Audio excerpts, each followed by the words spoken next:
So, Russia, Ukraine, the war is still continuing. Zelensky is still getting money from the U.S. government, uh, and Russia is still not going to go down without a fight.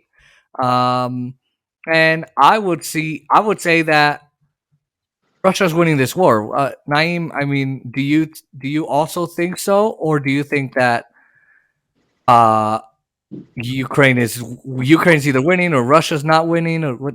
Neither's winning right now, I don't think. You don't think so? No. I think they are just because of their aligning themselves with China. Their currencies up the ass, doing amazing. Their economy's doing better. Um, Putin's not backing down. Most people are now siding with Russia. I mean, that's the way I see it. No, I mean Russia's original goals haven't been met for the most part. Uh, Ukraine isn't making any real advances either. Uh, More and more sanctions are being thrown on the Russians. The gas price cap was thrown on them. I don't think either side is really winning. I think it's a loss for both sides. You don't. So you don't think that uh, Russia? I mean, if you look at it, they supply 40% of Europe's gas. They are putting a stranglehold on Europe. There's now a dark winters because there's no energy because Russia supplies it. Then no one's wanting to pay the United States 5 times the price for oil, right? Like, don't you think that Russia's got a better hold here because of that reason alone? No, no, Really? because look, the only one who's really winning from this is the United States. You think? Russia, Russia is having a situation where um, they literally only have two customers at this point for their oil and gas, and that's India and China, which are good customers. Don't get me wrong, but they lost all of Europe. They are in desperate need for COVID zero to end in China. The fact that China is still doing COVID zero policies is making it hard for Russia to really even sell to China. Well, Um, they're reversing those policies, by the way, little by little because of the protests going on. yeah, and those protests are showing that you Chinese aren't as strong as they wanted us to believe they were. You see in their own right, Russia's other ally, Iran, stumbling and failing to deal with their protests. Really, I just think that whole bloc thought that the United States was weaker than it actually was, and that's not to say Ukraine is winning by any stretch of the imagination. Eventually, the United States is going to ditch Ukraine.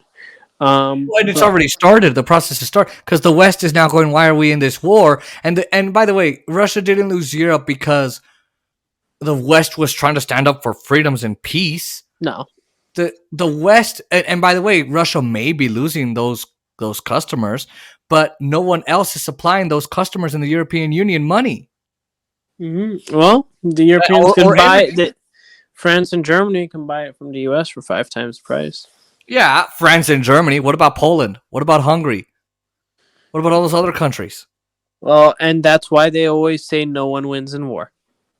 That is true, Mhm. but if you Russia also shouldn't have done this war in the first place. that's right. But okay, no.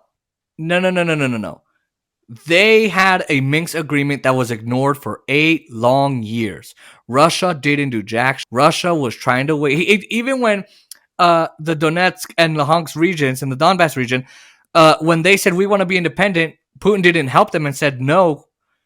That he was trying to be diplomatic with that agreement that was signed 8 years ago in 2014, 2015. And then Trump came into office, gave the Ukrainians weapons, and they started shelling their own people and Russian natives. What was Russia supposed to do? Russia did not need to invade another nation. We saw what happened to the United States when they tried to invade another nation.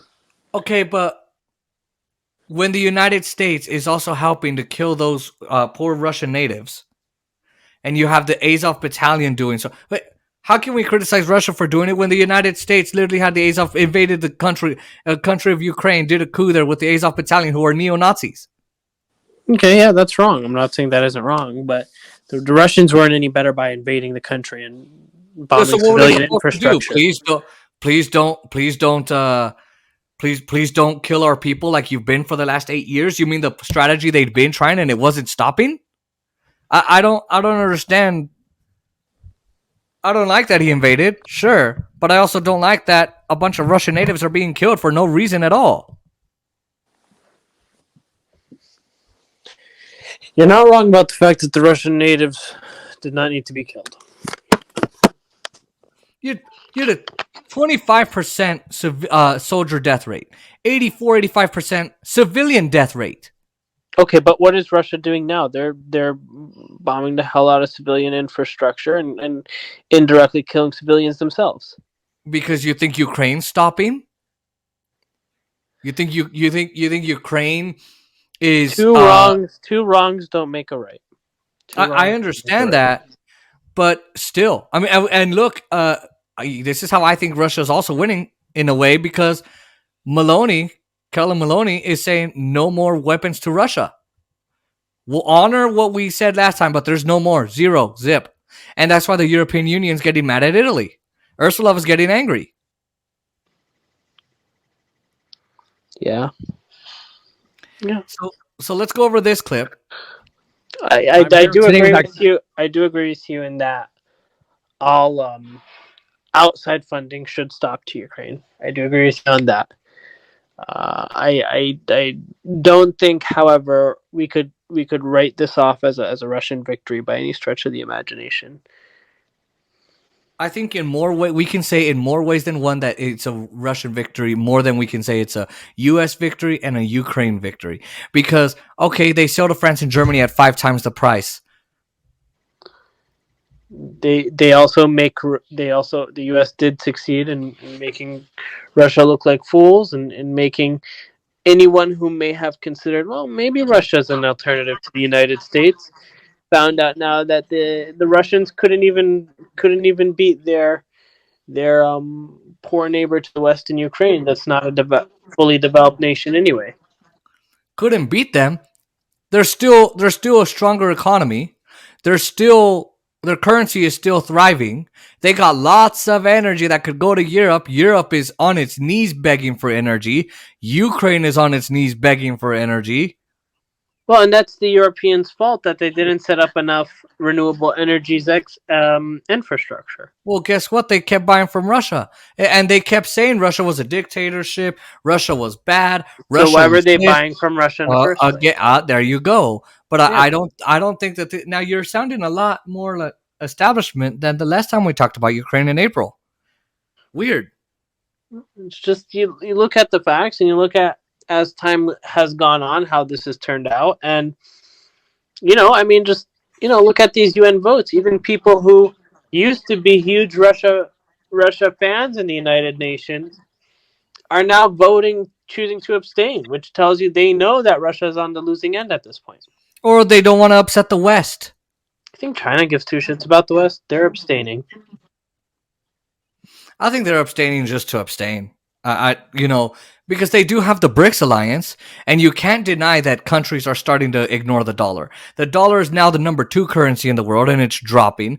And more countries are starting to build their own national currencies, by the way, and their own trade policies away from the United States. But the dollar proved its strength by being able to sanction Russia to high hell when Russia declared war in Ukraine, and was able to show the world that, look, we could really punish you if you go against dollar supremacy. Dollar hegemony. Go against us. Yeah, our currency is weakened by China and Japan, who have most of our currency, by the way. But those sanctions punished Russian people, not the oligarchs. Oh, Putin's accounts were closed, and so was Buzzlove. That's correct. I do disagree with sanctions in general, but it shows the strength of the U.S. dollar. The strength of the U.S. dollar, I think it shows a weakness. Now the European Central Bank did announce that they are going to freeze the assets of over 300 Russian oligarchs, and they're going to use that money, the frozen assets, and pay it as reparations to Ukraine. Reparations to Ukraine, not the reparations to the Ukrainian people. They're corrupt too. They're going to give it to Zelensky, who caused this in the first place. That By that's that he ran on a peace campaign, and then he started shelling, and then he denied a peace deal, and then the UK former Prime Minister Boris Johnson went up there and said, remember when he took a really weird flight to London? Everyone was like, why is he there? It was because Zelensky and Putin were talking peace, and the UK and the European Union went to him and said no. the UK did, yes, on behalf of the United States. The French and the Germans wanted peace. Right.